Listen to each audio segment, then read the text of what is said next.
আসসালামু আলাইকুম ওয়া রাহমাতুল্লাহি ওয়া বারাকাতু। প্রিয় দর্শক, আশা করি আপনারা সকলেই ভালো আছেন। আপনারা দেখতেই পাচ্ছেন আমাদের ব্যায়ামের সাথীরা এখানে এসে দাঁড়িয়েছে। তারা এখন ব্যায়াম শেষ করছে। এখন আমরা ফিরে আসার গল্প অনুষ্ঠান করার আগে একজন ব্যক্তিকে পেয়েছি। তিনি একজন আলেমে দ্বীন। তিনি কালকে আমার সাথে প্রথম দেখা। হুজুর হঠাৎ করে স্ট্রোক করেছিলেন। ডাক্তাররা বলেছিলেন যে আপনার মৃত্যুর সম্ভাবনা 95% আর সুস্থতার সম্ভাবনা মাত্র 5%। সেখান থেকে হুজুর আলহামদুলিল্লাহ সুস্থ হয়েছেন। এখন হুজুর জেকে লাইফস্টাইল মানতে চাচ্ছেন। আজকে হুজুরের মুখ থেকে শুনুন তিনি কেন জেকে লাইফস্টাইল মানতে চাচ্ছেন। হুজুর, আপনি যদি বলতেন যে আপনি কিভাবে অসুস্থ হইলেন আর আমাদের লাইফস্টাইল কেন আপনি মানতে চাচ্ছেন এই ব্যাপারে। আমি অসুস্থ, আমার স্ট্রোক হওয়ার আগে আমার ডায়াবেটিস এবং 2021 সাল থেকে ডায়াবেটিস এবং হাই প্রেশার। তবে আপনার পরিচয়টা আগে দিলে দর্শকরা আর কি খুশি হইতো আর কি। আমার নাম মোহাম্মদ হাবিবুর রহমান, আমার বাড়ি ফুলবাড়িয়া উপজেলা বস্তু আর কি। আমি এক মাদ্রাসার শিক্ষক। আমি 2021 সালে আমার ডায়াবেটিস ধরা পড়ে এবং হাই প্রেশার ধরা পড়ে। এরপর ডাক্তাররা বিভিন্ন পরামর্শ দিতে বিভিন্ন ওষুধপাতি খাইছি। আসলে আমি একটু অলস প্রকৃতির লোক, তো মানে আমি ওই সঠিকভাবে নিয়মগুলো পালন করতাম না। যার কারণে দেখা যায় 2023 সালে যায়, 23 সালে ডিসেম্বর 14 তারিখে আমি স্ট্রোক করি আর কি। জি জি। স্ট্রোকের পর থেকে আমি বেশ কিছুদিন আগে, হয়তো 2 মাস আগে, আমি যে রুহুল আমিন ভাইয়ের ভিডিও, এরপরে ডাক্তার জাহাঙ্গীর কবির স্যারের ভিডিওগুলো দেখি আর কি। দেখে মানে আমি নিজে কিছু ব্যায়াম করি এবং খাওয়া দাওয়ার কিছু মানে নিয়ম মানে চলতেছি। আমি 2-3 মাস আগেও আমি ছিলাম, এই 88 কেজি ওজন ছিলাম। জি জি, 88 কেজি। হ্যাঁ, আমি এর আগে আর মাপি না। গতকালের রুহুল আমিন ভাইয়ের এখানে এসে মাপলাম 77 কেজি এখন বর্তমানে আর কি। আলহামদুলিল্লাহ, তাহলে 11 কেজি কমছে। 88 থেকে 77, তাহলে 11 কেজি কমছে। 11 কেজি ওজন যে কমলো, এ থেকে আমরা টাকা পয়সা খরচ হয়েছে কিনা? না, আমার টাকা খরচ হয় নাই। ও টাকা খরচ ছাড়াই 11 কেজি কমে গেছে। হ্যাঁ, আলহামদুলিল্লাহ। তারপরে ডায়াবেটিসের এখন কি অবস্থা? ডায়াবেটিস ওই আর 2 মাস আগে ছিল আরো বেশি, 18। 2 মাস আগে ছিল 18, এখন বর্তমান কত আছে? এখন বর্তমানে খাওয়ার আগে থাকে 6-7, আর খাওয়ার পরে থাকে 2 ঘন্টা পরে থাকে 13, সর্বোচ্চ 13 থাকে আর কি। প্রিয় দর্শক, হুজুরের কাছ থেকে শুনতেছেন যে তার 2 মাস আগেও ডায়াবেটিস, যেটা উপরেরটা মানে খাওয়ার পরে যেটা, এটা থাকতো 18, আর এখন থাকতেছে কত? এখন 13। তাহলে কত কমলো? হ্যাঁ, 18 থেকে 13 মানে 5 কমলো। এইটা কিন্তু কোনো উপকার ঔষধ ছাড়া, ঠিক আছে? ওজন কমছে, ডায়াবেটিস কমছে। আপনি যে স্ট্রোক করছিলেন সেখানে তো ডাক্তাররা বলছিলেন যে তার বাঁচার সম্ভাবনা মাত্র 5%। তাহলে এখন আলহামদুলিল্লাহ আপনি আমাদের সামনে আসছেন সুস্থ অবস্থায়। তবে আপনি যদি জেকে লাইফস্টাইল পরিপূর্ণভাবে মানেন, আলহামদুলিল্লাহ 3 মাসের মধ্যে ইনশাল্লাহ আপনি ফুটবল খেলবেন। আর আপনি তো নিজে আমার কাছে নাই সাই ভিডিও দেখি আর শূন্য মান্য কিছু উপকার পাইয়া পরে কিন্তু আসছেন। আপনি কিন্তু সচেতন মানুষ। প্রিয় দর্শক, অনেকে যে কাজটি করে জেকে লাইফস্টাইলের 1-2টা ভিডিও দেখা পাগলের মতো মানা শুরু করে, কয়েকদিন মেনে পরে আবার আগের মতো অবস্থা চলে যায়। এরকম হুজুর কিন্তু সচেতন মানুষ। তিনি আগে 2 মাস আমার কথাগুলো নিয়মিত শুনছে, বুঝছে এবং নিজের উপর প্রয়োগ করছে। প্রয়োগ করে যখন তার ওজন কমছে, ডায়াবেটিস কমছে, তখন কিন্তু তিনি আস্থা পাইছে। আজকে আমাদের ব্যায়ামে আসছে। আলহামদুলিল্লাহ, হুজুরা এখন থেকে আমাদের সাথে যুক্ত থাকবেন ইনশাল্লাহ। থাকবেন তো হুজুর? ইনশাল্লাহ। 3 মাস পরে আবার হুজুরকে নিয়ে আমরা একটা ভিডিও বানাবো, আপনারা সে পর্যন্ত আমাদের সাথে থাকবেন। হুজুর, আপনার যদি কিছু বলার থাকে দর্শকদের বলেন।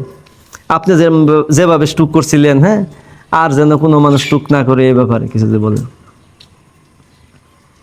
আসলে আমার ওই খাওয়া দাওয়াটা ছিল অনিয়ম আর কি। খাবার দাবারটা একদম অনিয়ম ছিল। বাইরের খাবারটা বেশি খাইতাম আর কি। মানে ওই স্বাস্থ্যকর খাবার খুবই কম খাইতাম। খাবারের মধ্যে খুব অনিয়ম ছিল, এটাই আমারই। আর দ্বিতীয়ত আমি কোনো ব্যায়াম ট্যায়াম করতাম না। তাহলে আমরা কিন্তু 2টা পয়েন্ট পাইলাম। একটা হলো অনিয়মিত খাবার, এটা নাম্বার 1। আর 2 নম্বর হলো কোনো ব্যায়াম ট্যায়াম হুজুর করতো না। তাহলে পাইলাম কয়টা? 2টা। তাহলে আর কি হুজুর?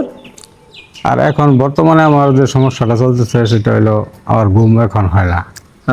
ঘুম হয় না? রাত্রে ঘুম হয় না, দিনে ঘুম হয়? দিনেও কম কম হয়, রাত্রে একদমই হয় না। তাহলে এটা কিন্তু একটা সমস্যা, রাত্রে ঘুম হয় না। হ্যাঁ, তবে যারা জেকে লাইফস্টাইল ফলো করে তারা কিন্তু এক ঘুমে রাত হয়। আমি আশার নামাজ পড়ে ঘুমাইছিলাম, এক ঘুমে ফজরের আগে আগে উঠছি। তাহলে যার ঘুম হয় না, ঘুম না হইলে যে কি জ্বালা, ঠিক আছে কথা, হেই জানে। তবে আলহামদুলিল্লাহ 3 মাসের মধ্যেই আপনার ঘুম ঠিক হয়ে যাবে। তাহলে আর কি সমস্যা বলেন? আর এখন ওই আমার বাম সাইডটা হয়ে গেছিল স্ট্রোকের সময়, বাম সাইডটা আমার একদম অবশ হয়ে গেছিল। হুম। আর মাঝখানে মোটামুটি ভালো হয়েছিলাম, এখন আবার ইদানিং এই সাইডটা একটু দুর্বল দেখা দিতেছে আর কি। ও, বাম সাইড। জি জি। বাম সাইড পরে বাম হাত বাম পা সহ পড়াটাই আর কি। হুম। আমি আপনাদেরকে বলি, যে নিয়মে চলে আপনার স্ট্রোকটা হয়েছে, আপনি যদি এই নিয়ম পরিবর্তন না করতে পারেন আবার স্ট্রোক হবে। কারণ সিস্টেম তো আগেরটাই। আর বিশেষ করে হুজুর করে যে বিষয়টা হয়, হুজুর করে কিন্তু দাওয়াতরা বেশি করে। অনেকে দাওয়াত দিবে, হুজুর আপনার আমার বাসাতে একদিন খাইতেই হবে, কথা ঠিক আছে, আপনার জন্য আমরা স্পেশাল ব্যবস্থা করব। মানে হুজুর যখন গেছে তখন কেবল হুজুর আন্নের কোনো ডাইট ফাইট আমরা বুঝি না, আজকে আপনার জন্মের খাওয়া খাবো লাগবো না, কথা ঠিক নাকি বা ঠিক? পরে হুজুর খাবার চাই না, এখন না এই মুরগিটা আমি আশা করে পাচ্ছি হুজুরে খাওয়ামু, এটা শেষই করুন লাগবো। ঠিক আছে কথা, যে হুজুর এই যে আমার ছেলে পোলট্রি ডানছে, আমনের লেগে বুনা করছি, এটা আপনার খাওয়ানি লাগবো না, হুজুর কয় নাকি কয় না? জি। মা হুজুর এমন খাওয়ানি দিব, মানে নবীর যে সুন্নত আছে, মানে পেটের এখন খালি রাখা, এই জায়গাটা রাখতো না। ঠিক আছে কথা। তারপরে আমরা খাওয়ার দাবার ইনশাল্লাহ ঠিক করবো তো, ইনশাল্লাহ ইনশাআল্লাহ। ইনশাল্লাহ। তারপরে আমরা মাঝে মাঝে রোজা রাখবো। রোজা কি বিশ্বনবী সাল্লাল্লাহু আলাইহি সাল্লাম রাখছে না? আমরাও রোজা রাখবো। সপ্তাহে কয় দিন? 2 দিন, সোমবার বৃহস্পতিবার। তারপরে আমরা কি করব, ঘুমের জন্য কিছু পরামর্শ দিয়ে দিই। আপনি রাতের খাবার সন্ধ্যার সাথে সাথে খেয়ে নেবেন। শোয়ার 30 মিনিট আগে গলা থেকে শুরু করে সমস্ত শরীর কুসুম পানি দিয়ে ধুবেন। ধোয়ার পরে মোবাইলটা বন্ধ করবেন, বাতিটা বন্ধ করবেন। কারণ আপনি ঘুমাইতেছেন, এক বন্ধু ফোন দিল, তখন কিন্তু ঘুমটা ভেঙে যায়। আর শুয়ে শুয়ে ঘুমানোর দোয়া বলবেন, কিছু আমল করবেন, তারপরে শ্বাস প্রশ্বাসে ব্যায়াম করবেন। এটা হলো 478। আর ঘুম যদি নাও আসে, পরের দিন ফজর নামাজের সময় যে উঠবেন, সারা দিন বিছনার আশপাশ যাবেন না। পরের দিন যে আবার একই নিয়ম ফলো করবেন, তখন ঘুম আসবে। কথা ঠিক আছে? আর এই যে ব্যায়ামটা একা একা অনেক সময় হয় না, আমাদের সাথে আইসা, এই যে আজকে তো ভালোই ব্যায়াম করলেন দেখলাম, এভাবে ব্যায়াম করবেন। আর একটু সময় ঘাসে হাঁটবেন, একটু শরীরে রুট লাগাবেন, আর মুশকি হাসি দিয়ে কথা বলবেন। এই কয়েকটা নিয়ম মানলে ইনশাল্লাহ আপনি আস্তে আস্তে সুস্থ হয়ে যাবেন। হুজুর ঠিক আছে কথা? আপনার অনেক বন্ধু বান্ধব দেখতেছে ভিডিওটা, তাদের উদ্দেশ্যে যদি কিছু বলতেন। আপনি সুখ করছেন, তারা যেন না করে, এই ব্যাপারে একটু বলেন তাদেরকে। যে আমি এটাই বলবো আর কি, যে আমার জিনিসটা খাওয়ার কারণগুলো আমি তো বললাম যে আমার খাওয়া দাওয়া নিয়ম ছিল, কোনো নিয়ম মানতাম না, নিয়ম মেনটেন করে চলতাম না। এজন্য আপনারাও স্ট্রোক হওয়ার আগেই আমার মনে হয় যে এখনই আপনারা জেকে লাইফস্টাইল এটা মেনে চলুন, তাহলে আপনাদের জীবন অনেক সুন্দর যাবে ইনশাল্লাহ। প্রিয় দর্শক, যারা হুজুরের কথা শুনলেন, আপনারা যারা সুস্থ আছেন, আপনারা হয়তো ভাবতেছেন হুজুর স্ট্রোক করছে, আমি কোনোদিন করতাম না। কিন্তু এইরকম কিন্তু অনেকেই ভাবে, হুজুর একদিন ভাবছে যে যত মানুষ স্ট্রোক করুক, কিন্তু আমি করতাম না। হুজুর ঠিক আছে না কথা? জি। কিন্তু যখন স্ট্রোক করবেন, তখন বাঁচার জন্য অনেক জায়গায় যাবেন চিকিৎসার জন্য, এমনকি বিদেশও যাবেন, চিকিৎসা পদ্ধতি একই। আর স্ট্রোকের পরেও কিন্তু ডাক্তার লিখে দেয় সারা জীবন ওষুধ চলবে, লিখে দিছে না? ওষুধ যে খাচ্ছেন, ওষুধের কিন্তু পার্শ্ব প্রতিক্রিয়া আছে। এই ওষুধের পার্শ্ব প্রতিক্রিয়ার কারণে আবার অন্য অন্য সমস্যা আপনাদের দেখা দিবে। এই জন্য আপনারা এখন থেকে সচেতন হন, জেকে লাইফস্টাইলে কি কথাগুলো বলে আপনারা শুনেন, আগে ফ্রিগুলো মানেন।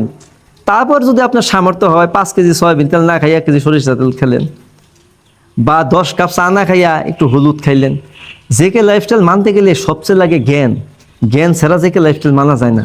শুধু অর্গানিক প্রোডাক্ট খেলে আপনি সুস্থ হতে পারবেন না, যদি আপনার জ্ঞান না থাকে। আর এই ভিডিওটি দেখে যদি উপকার পান, তাহলে একটি শেয়ার করে দিবেন, যেন আপনাদের বন্ধু বান্ধব আত্মীয় স্বজন তারাও যেন স্ট্রোক থেকে বাঁচতে পারে। আপনারা যে যেখানে আছেন সবাই ভালো থাকবেন, সুস্থ থাকবেন।